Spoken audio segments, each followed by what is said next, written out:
সাকিবের বাংলাদেশের হয়ে খেলতে না পারাটা অঘোষিত সত্য।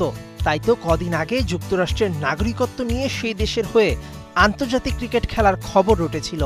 ইতোমধ্যে মার্কিন মুল্লুকে গ্রিন কার্ডের আবেদন করেছেন নাম্বার 75। বাংলাদেশের পোস্টার বয়ের এমন সিদ্ধান্ত মেনে নিতে পারেননি অনেকেই। তাই তো ঢাকা প্রিমিয়ার লিগ দিয়ে বাংলাদেশের ঘরোয়া ক্রিকেটে ফেরার কথা ছিল সাকিবের, সেটা থেকেও অজানা কারণে শেষ মুহূর্তে নাম সরিয়ে নেন সাকিব।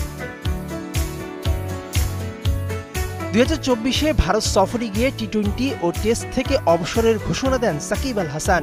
তবে রাজনৈতিক কারণে শেষ পর্যন্ত সেটা আর হলো কই। মাশরাফির মতো বিদায়টা সুখকর হলো না।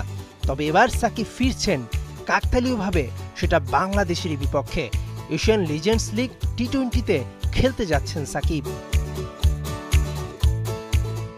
10 মার্চ থেকে শুরু হতে যাওয়া এই আসরে এশিয়ান স্টার্সের হয়ে খেলবেন বাংলাদেশের সাবেক অধিনায়ক। সামাজিক যোগাযোগ মাধ্যমে এ তথ্য নিশ্চিত করেছে টুর্নামেন্ট কর্তৃপক্ষ। এশিয়ান স্টার্সের হয়ে সাকিব ছাড়াও খেলবেন বাংলাদেশের আরেক ক্রিকেটার অলক কাপালি।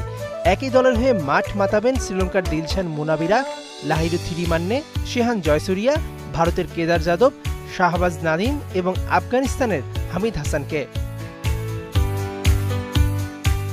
মজার বিষয়, এই আসরে বাংলাদেশ থেকেও একটি দল অংশ নেবে। বাংলাদেশ টাইগার্সের হয়ে খেলবেন তামিম ইকবাল, মোহাম্মদ আশরাফুলের মতো সাবেক তারকারা। ডেডলাইন 12 মার্চ, সেদিনই বাংলাদেশ টাইগার্সের বিপক্ষে খেলবে এশিয়ান স্টার্স। সাকিব তামিম আরও একবার হচ্ছে মুখোমুখি, এজন্যই বোধহয় বলে পৃথিবীটা গোল।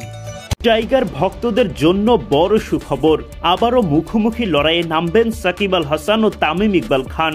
বাংলাদেশের এই দুই তারকার দেখা হচ্ছে আগামী মাসেই। এশিয়ান লেজেন্ডস লিগ টি-20-তে ভিন্ন ভিন্ন দলের হয়ে খেলবেন সাকিব ও তামিম। তামিম মাঠে নামবেন বাংলাদেশ টাইগার্সের হয়ে, আর সাকিবকে দেখা যাবে এশিয়ান স্টার্সের জার্সিতে।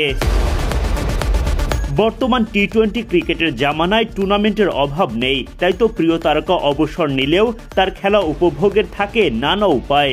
সেরকমই একটা টুর্নামেন্ট বসতে যাচ্ছে ভারতের মাটিতে। তামিম ইকবাল অবসরে গেছেন, সাকিব আল হাসান অবসর না নিলেও জাতীয় দল থেকে এক প্রকার নির্বাসনে।